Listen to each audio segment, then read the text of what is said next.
Hey guys, how's it going? Hope you're having a wonderful week like always. Well, today I'm continuing with my David Bowie discography journey, and we've made it to his second album from 1969 called David Bowie, but commonly known as Space Oddity. Now, in my prior David Bowie video, I did kick off this series with his debut album from 1967, and I really enjoyed myself. I actually had a lot of fun listening to that album, and I am very much excited to check out all 27 of his studio albums. Yes, all his albums through the decades. It's gonna be a journey, but you know what? It's gonna be worth it at the end. Now, there are 9 tracks on this album, and the album is 46 minutes. I don't recall hearing any of these songs before, with the exception of Space Oddity. It sounds familiar, the title, but I honestly don't remember what it sounds like. I'm sure I've heard this song sporadically throughout my life. I just don't remember what it sounds like. The title looks familiar though, Space Oddity. But anyway, enough talking. Let's get into the album with track number 1, Space Oddity.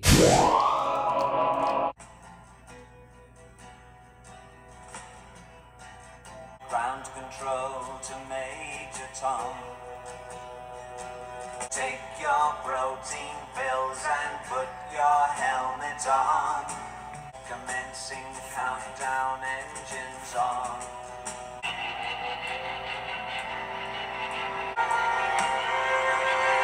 This is ground control. Yes! It's all coming back to me. You really made the grade. Now it's time to leave the capsule if you're dead. And I'm floating in a most peculiar way. For here am I sitting in a tin can.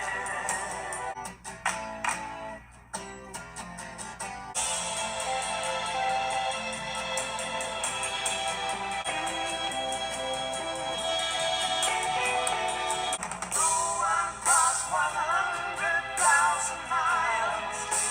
My wife, I love her very much. She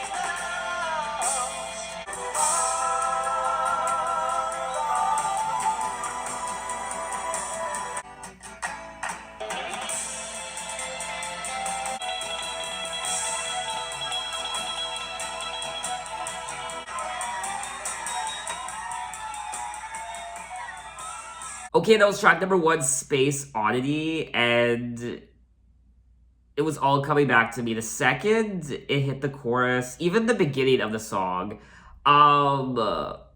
it was all coming back to me, and I really enjoyed myself. Everything about this track is so different from his debut album. The production, all of the instruments I heard on this track, I heard everything. I heard strings. I think I heard the violin at one point, a guitar. I heard drums. I heard I can't even list all the things I heard in this song. Ground control to Major Tom. Take your protein pills and put your helmet on. I don't know who Major Tom is. I don't know. Is it like Houston? Houston, we have a problem. Can you hear me, Major Tom? I don't know. All I know is he's in some sort of spaceship. He's floating in the universe. He's far above the moon. Planet Earth is blue and there's nothing I can do. Can you hear me? Am I floating around my tin can? Can you hear me, Major Tom? Now, this track did become one of David's signature songs, and one of 4 of his songs to be included in the Rock and Roll Hall of Fame's 500 songs that shaped rock and roll. It also says that the song was inspired by Stanley Kubrick's 2001 A Space Odyssey film from 1968. And the song is about the launch into space of Major Tom, a fictional astronaut. It was released during a period of great interest in space flight. So just like Ziggy Stardust, this is a fictional character that David created. Major Tom is described as a junkie strung out in heaven's high, hitting an all-time low. And just like David's inspiration for the song, 2001 A Space Oddity from 1968, This song was an odyssey to listen to, a space odyssey, and it was very interesting. It was a lot of fun. I thoroughly enjoyed it. Now, I actually forget the year that Mad walked on the moon for the first time, supposedly. I don't know, a lot of people think we didn't land on the moon, but that's a whole other story, conspiracy theory, whatever. But July 16th, 1969 is when Mad landed on the moon. Neil Armstrong, which is the same year that this album came out. It actually came out in November, and the moon landing was in July. So in essence, I mean, for me anyway, this song is really a picture, a snapshot of history in itself. But anyway, let's move on to track number 2, Unwashed and Somewhat Slightly Dazed.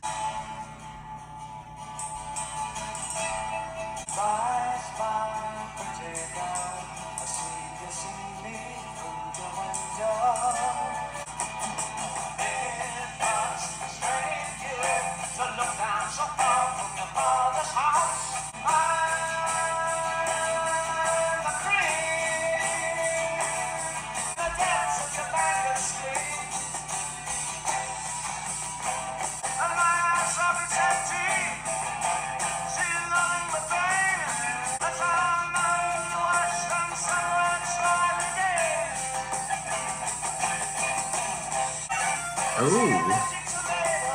like that.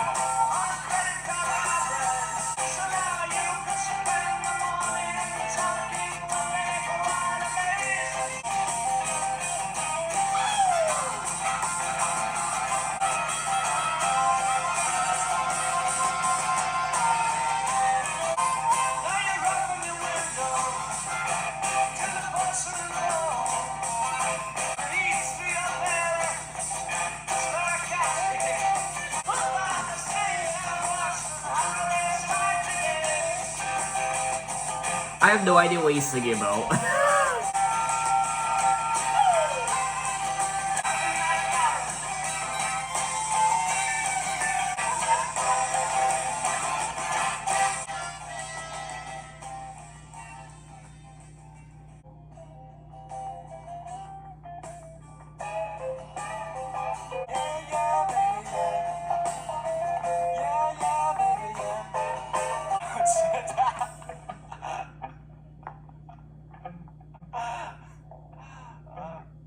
Oh my. Okay, that was track number 2, Unwashed and Somewhat Slightly Dazed. I'm a little dazed after listening to that song. It's too early to be listening to this song. I feel like I'm too sober to be listening to this song. I need to be a bit more intoxicated. He sounded a bit intoxicated, I won't lie. Was he drunk? I have no idea. This was... I don't really know what to make of this song, to be honest with you. Okay, so first and foremost, I loved the production. The harmonica was giving me a little bit of an eargasm, I won't lie. And what I'm also liking about this album so far is his personality. It's reminding me of his debut album because he has those quirks and oddities about him that really do shine through when he's singing, and even the lyrics themselves. Spy, spy, pretty girl, I see you, see me through your window, don't turn your nose up. You can if you need to, you won't be the first or last. It must strain you to look down so far from your father's house. I'm the cream of the great utopia dream, and you're the gleam in the depths of your banker's spleen. I'm a phallus in pigtails, and there's blood on my nose. And my tissue is rotting where the rats chew my bones. And my eye sockets empty, see nothing but pain. I'm not even going to try to decipher this. I have no words. My head's full of murders where only killers scream, so now you could spend your morning talking with me. Is he a lunatic? It's a serious question, honestly. There aren't enough minutes in the day to try and decipher what he's singing about in this song. Now you run from your window to the porcelain bowl, and you're sick from your ears to the red parquet floor. So he's singing about this window. This girl, I mean, he sees this girl through a window, and there are rats chewing away at his stomach and rotting tissue. I just feel like he's going on some major trip. I don't know, maybe the song isn't supposed to make sense. I don't know, maybe. I will say, when I was listening to the song, I felt like I was at a party. It's definitely a party song. It's very rambunctious and I don't know, it just gets you in that mood. It gets you in that party mood. You want to be drunk, perhaps even high, and that's just the feeling I got when I was listening to the song. This is definitely not a song you listen to in the morning or in the early afternoon. I'm actually very excited to find out what this song's about. Now, some people did say that the song's about a young girl in the story. She's very rich and pretty, and she has fallen for the poor, dirty, druggy boy next door to her, but her father does not approve of such relationships, which is why she has to lie to him. The part of her getting sick is, I think, her rejecting her heritage and rules. And yeah, there was a part of the song where I thought perhaps she was drunk and she was throwing up because something about a porcelain bowl and you're sick from your ears, so a porcelain bowl, maybe she was throwing up to the red parquet floor. So this is a very interesting song. So I did get the impression that there was this girl and she was in her room and he was spying on her through the window and perhaps he was interested in her. But that's really as far as I got. This is definitely a song I need to listen to again. I also feel like I can keep rambling on and on and on about it, but we have to move on to the next song, which is track number 3, Letter to Hermione. The hand that wrote this letter sweeps the pillow clean. I tear my soul to cease the pain. I think maybe you feel the same. So I've been writing just for you. They say life is going very well. When all the world is warm and tired, you cry a little in the dark. I'm not quite sure what you're supposed to say, but I can see it's not okay. He treats you well and makes you up real fine. I'm not quite sure what I'm supposed to do.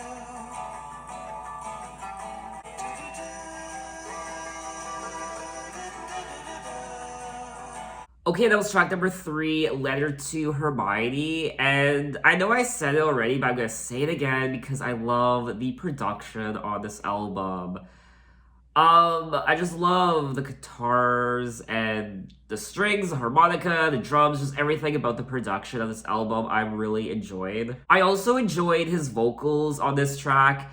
The only downside is the track is quite short. I wanted it to be a bit longer, whereas track number 2, Unwashed and somewhat slightly dazed, I felt like kind of dragged a little bit towards the end. It kind of kept going on and on and on. The hand that wrote this letter sweeps the pillow clean, so rest your head and read a treasured dream.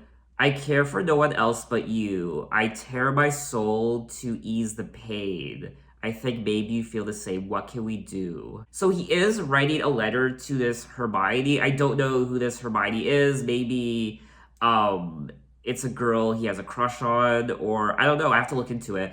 So I've been writing just for you. They say your life is going very well. They say you sparkle like a different girl, but something tells me that you hide when all the world is warm and tired. You cry a little in the dark. Well, so do I. He's also singing about this other guy that perhaps this Hermione is in a relationship with. I don't know. He makes you laugh, he brings you out in style, and when he's strong for you. I'm not quite sure what I'm supposed to do, so I'll just write some love to you. So he's writing this love letter to Hermione, and perhaps she's taken, she's already in a relationship with this guy, but perhaps she's also not doing too well. Because he says, you cry a little in the dark, well, so do I. So maybe it's a secret romance, it's a secret relationship. It does say here that this song is about David's first ever girlfriend, Hermione Farthingale.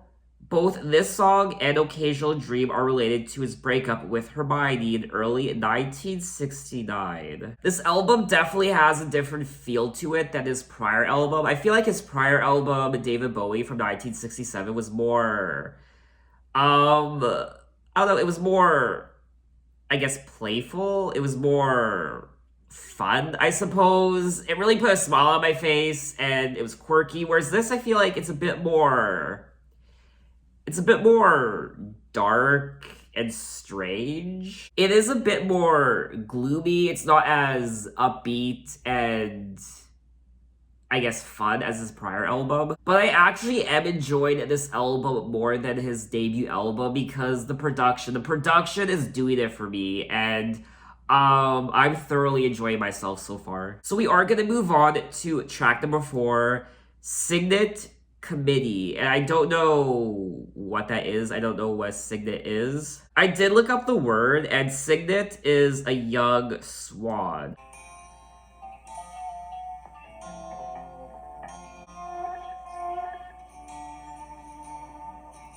I bless you madly, sadly as I tie my shoes. So much has gone and little is new. And as the sparrow sings, the thinker sits alone. I gave them life, I gave them all. They drained my very soul. Poor little babe.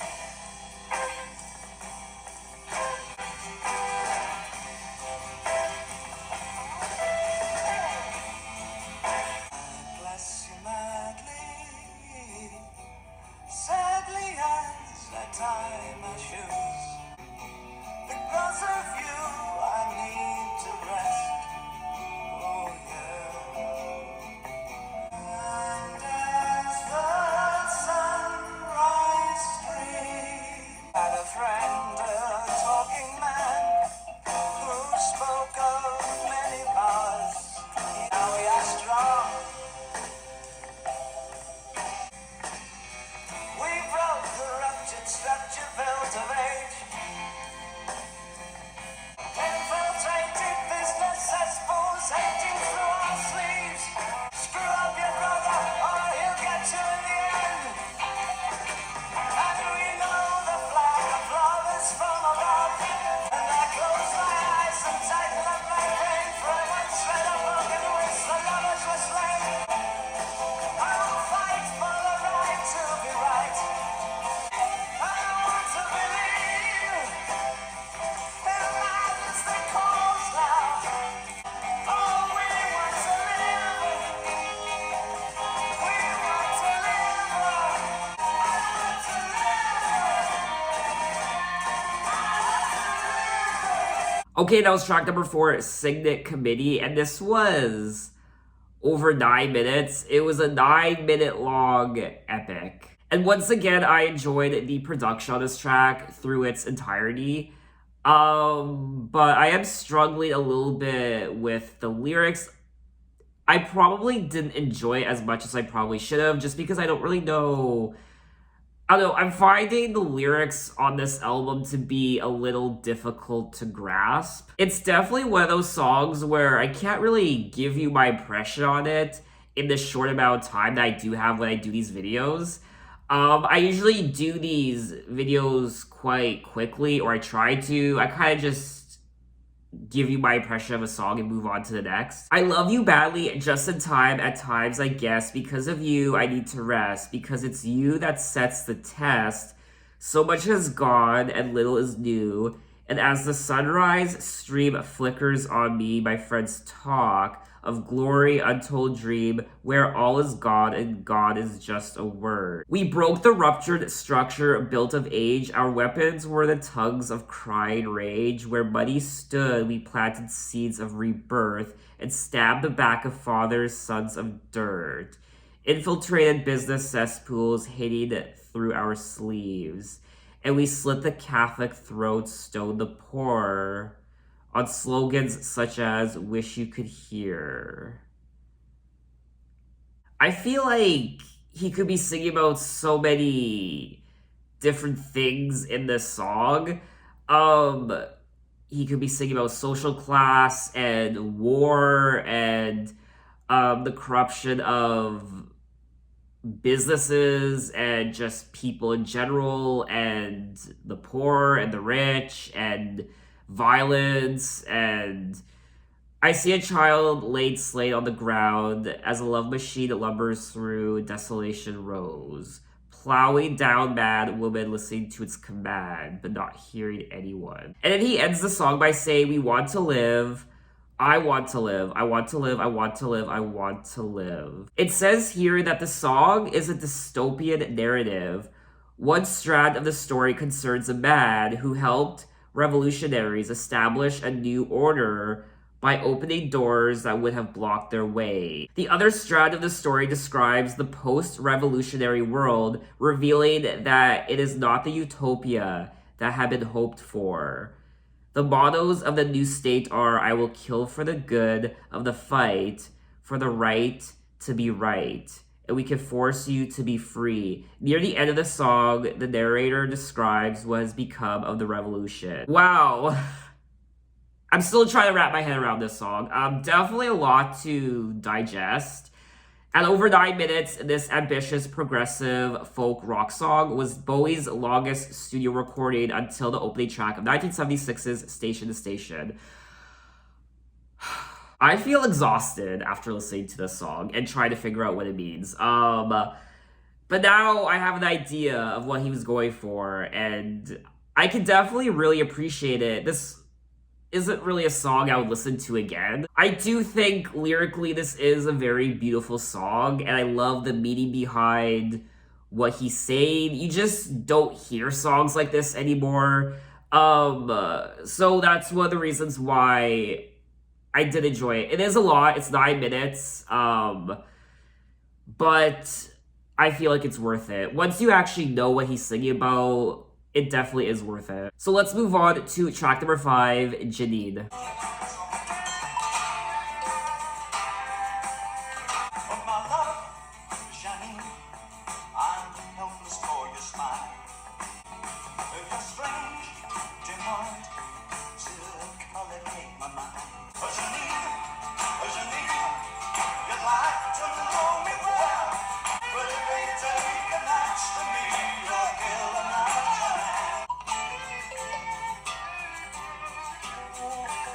your face, Janine, a trooper to the last. Oh, your rays are streaming on which my thoughts were drawn. Janine, you'd like to know me well, but me alone.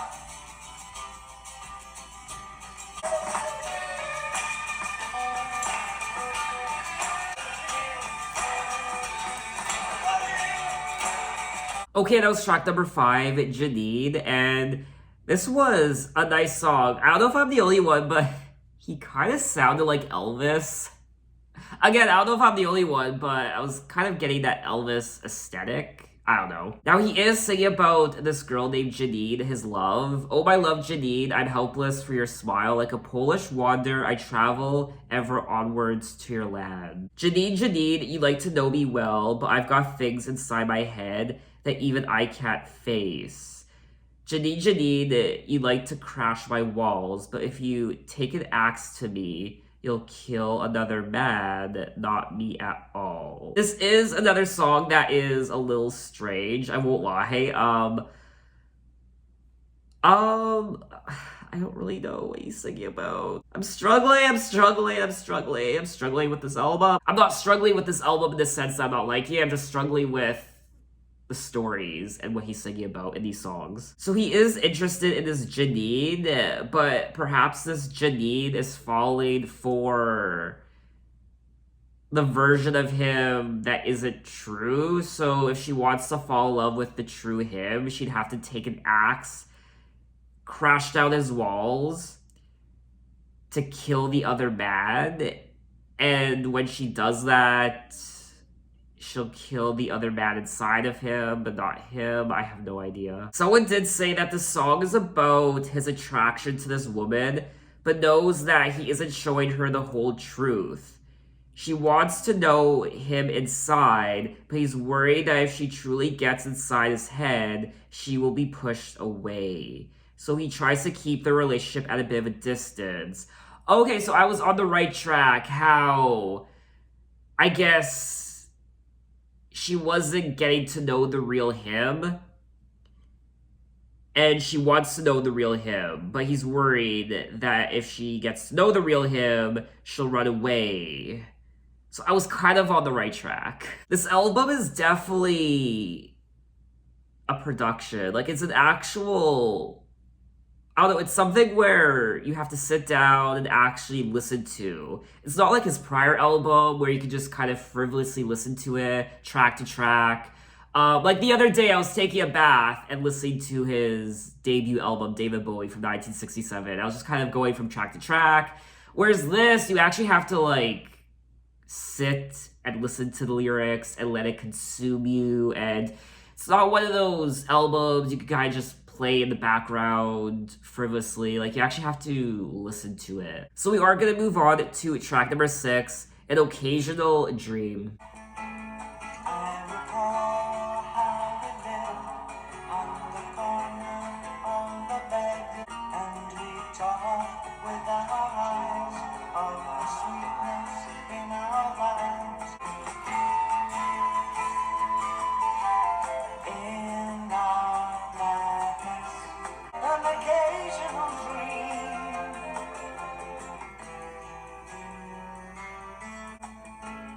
and we'd sleep oh so close, but not really close our eyes.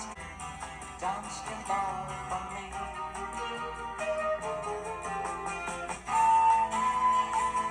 It burns my wall with time, an occasional dream.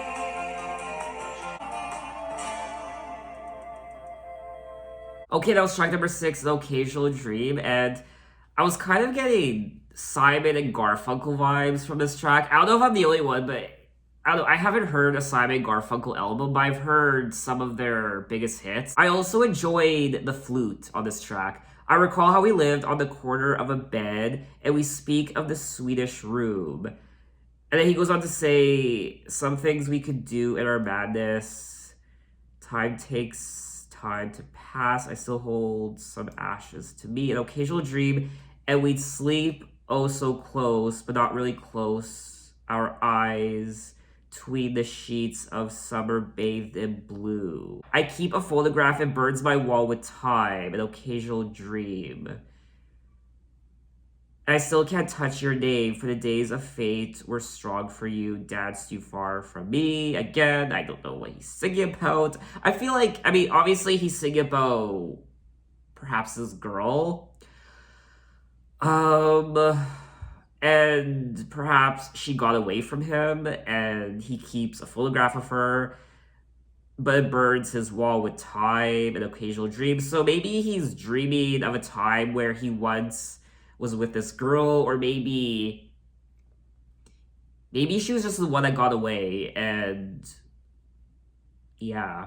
I don't know, that's my interpretation of the song, I guess. Now, it looks like this is another song about his past love, his first love, Hermione Farthingale, that we've come to know on his prior track, Letter to Hermione. This album is Um, he is singing about this romance quite a bit on this album. He's singing about relationships a lot in general on this album. I will say we are 6 tracks into the album, and I don't know what to make of it. And when I say that, I'm not saying it as a negative. I'm not saying it's bad. I'm just confused, I guess. I like it. I do. I'm just trying to wrap my head around it. But we still have 3 more tracks to listen to, so let's move on to track number 7, Wild Eyed Boy from Freecloud.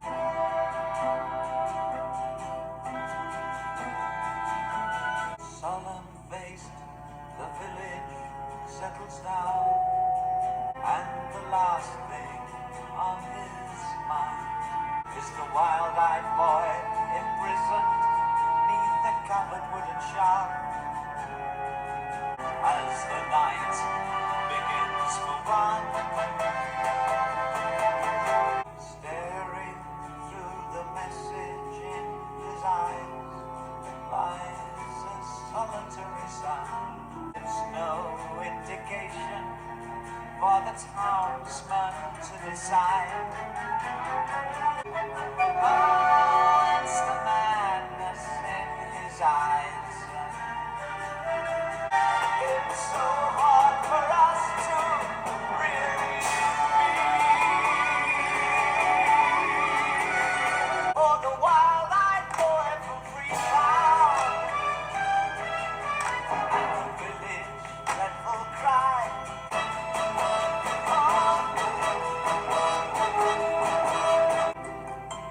Stumble back to cry among the clouds,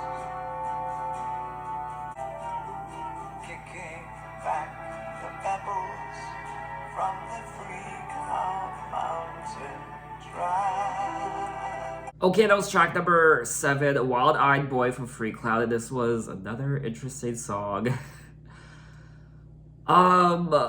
This was a very theatrical, dramatic song. The horns and the harp, and it was very interesting. You can tell, I mean, this album in general so far has been quite experimental, I feel like.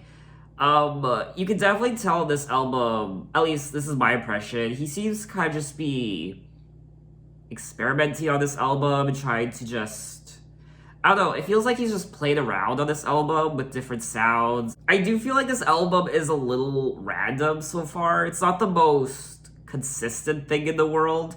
It is a little all over the place. I don't know, but I'm still enjoying it. He is singing about this village, and the last thing on his mind is the wild-eyed boy imprisoned.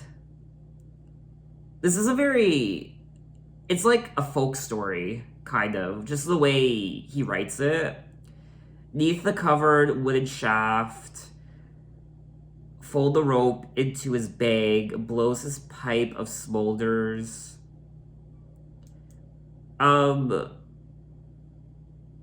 So there is this boy, this wild-eyed boy from Freecloud, who seems to be imprisoned in this village.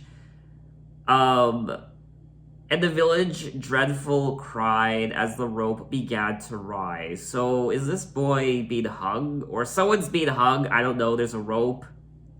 And when I think of rope, I think of someone just being tied, or perhaps a hanging, and the woman, once proud, clutched the heart of the crowd as the boulder smashed down from the mountain's hand. Stop, Freecloud, they won't think to cut me down, but the cottages fell like a played card hell. The tears on the face of the wise boy came trembling down to the rumbling crowd, as the missionary mystic of peace, love, stumbled back to cry among the clouds. I have no idea what he's singing about. I need help, I need help. Or maybe, I don't know, maybe it's not as cryptic as I make it out to be, but I'm struggling. When talking about the song, David Bowie himself said, "The song is about the disassociated, the ones who feel as though they're left outside, which was how I felt about me. I always felt I was on the edge of events, the fringe of things, and left out. A lot of my characters in those early years seemed to revolve around that feeling. It must have come from my own interior puzzlement at where I was. Okay. Okay, now it's making a lot more sense. I really like the story of this song. Again, this obviously wouldn't really be a song I would listen to again, but I can really appreciate what he's singing about. So we are gonna move on to track number 8, God Knows I'm Good. I was walking through the counters of a national concern, and a woman hot with worry slyly slipped a tin of a stewing steak, crying, God knows I'm good, God knows I'm good, God knows I'm good, God knows I'm good. Then she moved toward the exit, clutching tightly at a paper bag. Through her deafened ears, the cash machines were shrieking on the counter as her escort asked her softly for her name. Surely God won't look the other way. God knows I'm good, God knows I'm good. Okay, that was track number 8, God Knows I'm Good, and I really liked the guitar strumming on this track. It was probably my favorite part, and I did like the lyrics once again. I was walking through the counters of a national concern, and a cash machine was spinning by my shoulder, and I saw the multitude of faces, honest, rich, and clean. As the merchandise exchanged and money roared, and a woman hot with worry slyly slipped a tin of a stewing steak into the paper bag at her side. Then she moved toward the exit, clutching tightly at her paper bag. Perspiration trickled down her forehead, and her heart it leapt inside her as a hand laid on her shoulder. She was led always. I do feel like perhaps this is about a woman who is, I don't know, it seems like perhaps she's stealing. She's shoplifting something, food or merchandise, and she got caught. Then she moved toward the exit, clutching tightly at her paper bag. Perspiration trickled down her forehead. Through the deafened ears, the cash machines were shrieking on the counter as her escort asked her softly for her name, and a crowd of honest people rushed to help a tired old lady who had fainted to the whirling wooden floor. Or maybe she wasn't stealing. I don't really know the story of this woman.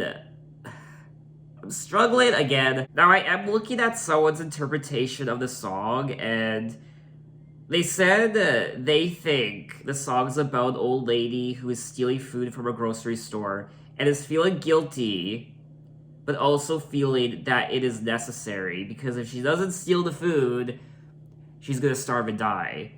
She feels she is a good person, but that somehow she has been brought to this stealing to remain alive. The chorus is like a plea for forgiveness and hoping that God will overlook her sins, because at heart, she believes that God knows she's good. So she doesn't want to steal. She hates the fact she has to steal, but she has to steal food to survive. It's not like she's stealing a TV or non-essentials. She's stealing food because if she doesn't, she's gonna die. So she's asking God for forgiveness for this one sin, perhaps.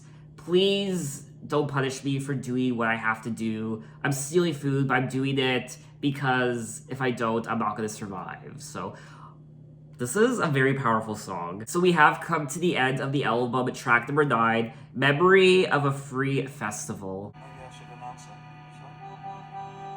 Memory of a free festival.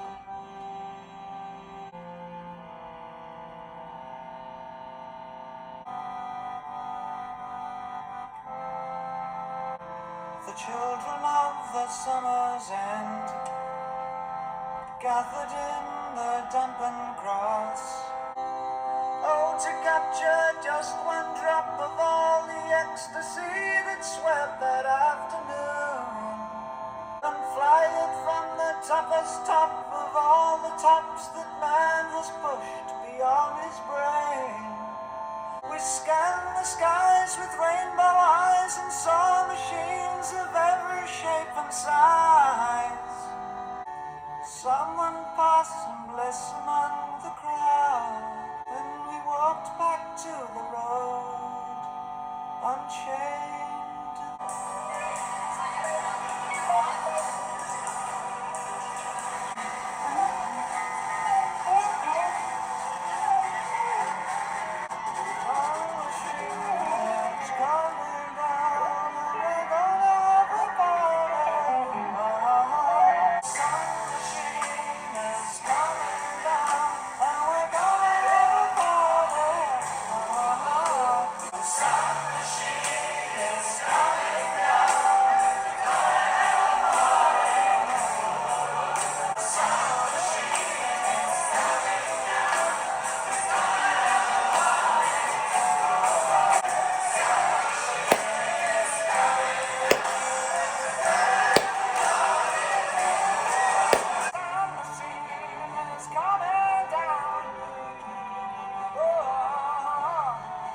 Okay, that was the final track of the album, Memory of a Free Festival, and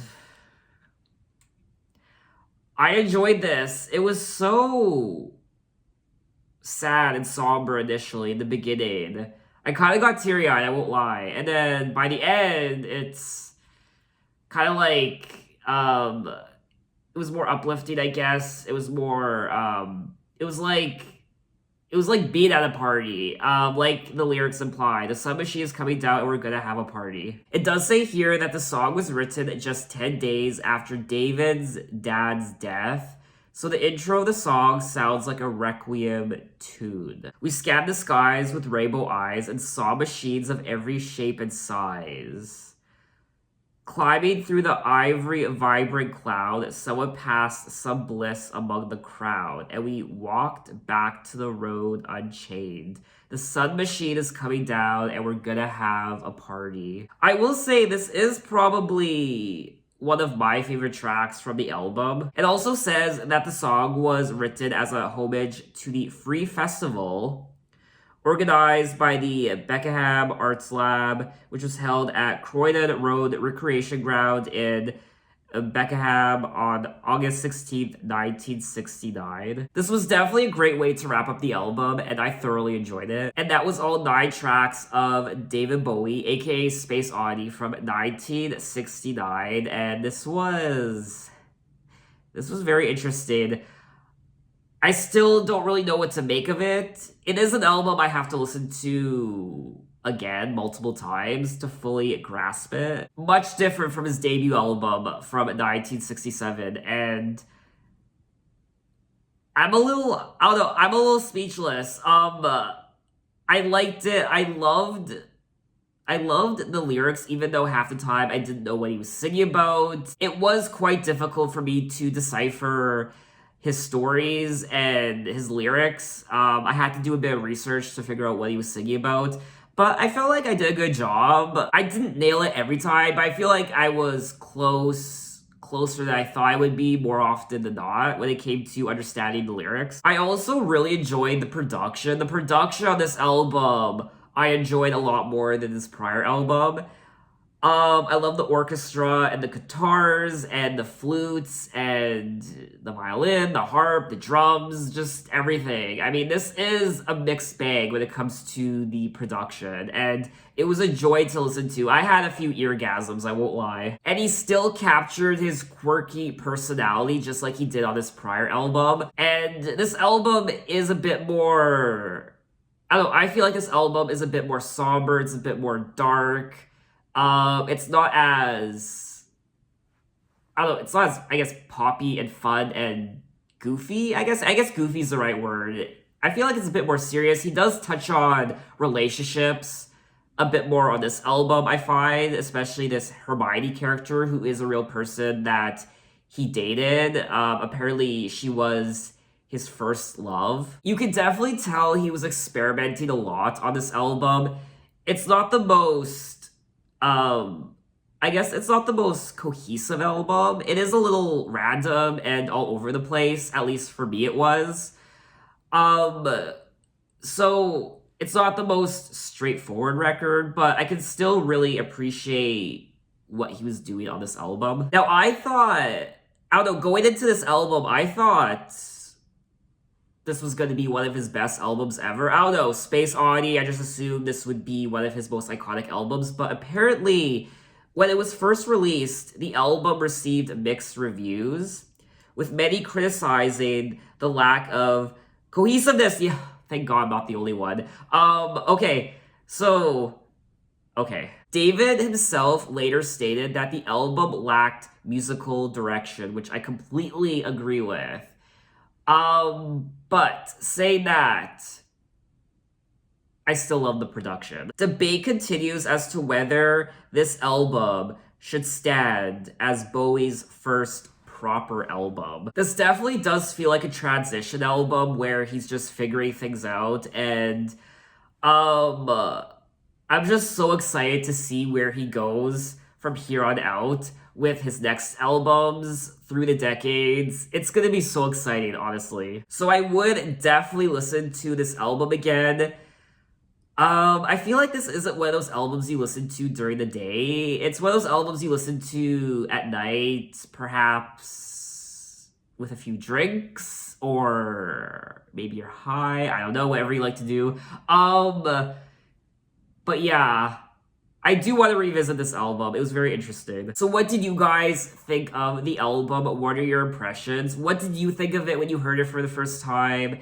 Do you think this is a good David Bowie album, or do you think it's horrible? Or I don't know, what do you think of it? So in my next David Bowie video, we'll be moving on to his third studio album from 1970 called The Man Who Sold the World. So until then, thanks for watching, guys. You can find me on Instagram, you can find me on Twitter, you can message me, you can say, hey, how are you? And I will see you next time. Take care.